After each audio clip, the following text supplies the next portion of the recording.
to our first training update of the Armada season. I'm Ashley Bollington, he's Cole Pepper. Cole, Saturday was great. Super excited for the season. What did you see from the Philly game that you liked, and who really impressed you? Well, I'll tell you, first and foremost, I like the fact that they played what I think looked like very mature, organized soccer. They played a style and with an approach and a personality that we didn't see a whole lot of last year. It's a real plus. In terms of individuals, I thought Pekka Lagerblom looked like a class player. I mean, you could see his world-class, worldly kind of game.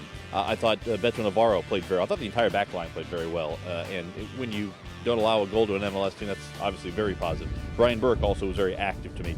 The other thing I noted was that late in the game, when the Armada put their reserves in, the speed that they can put out there is really impressive with guys like Derek Gebhardt and Alex Dixon and Nick Law and so forth. So I think this is a much deeper team than last year, and I think they've got a lot more options for Tony Meola to utilize. And even Danny Barrow, with his feet, moving around, Yep.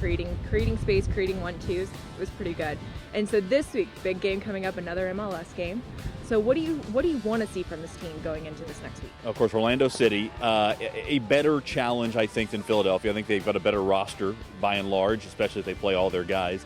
I want to see them take that next step in terms of the attack. I want to see them a little more coordinated in terms of what they do, connecting on some of those long runs down the wings and getting a cross in and scoring that way. And I'd like to see the starters score. I mean, that's one thing I think would be a real positive, and it's going to be a great atmosphere, I think, on Saturday. And even, you talked about the atmosphere, Orlando City, they're going to travel up here. It's going to be a great atmosphere. What does this do for the state of Florida, soccer, having Orlando City and creating that rivalry? Well, there are a lot of professional soccer teams in the state of Florida. There's only one that's in the MLS, and that's Orlando City. And as their TIFO might have indicated last year, they're the kings of the jungle right now in terms of soccer. So developing those rivalries with Jacksonville and with Tampa and with Fort Lauderdale and Miami, I think is going to be very important for growing the sport here, but also when your rival is just down the road and you can drive right down there, and you may have some Orlando City fans living here and some Armada fans living in Orlando, it really creates almost a college football kind of rivalry. Way to get punny there with the king of the jungle. Yeah, see that? Likes it a lot. For Cole Pepper, I'm Ashley Bollington. For more information on the Armada, go to armadafc.com.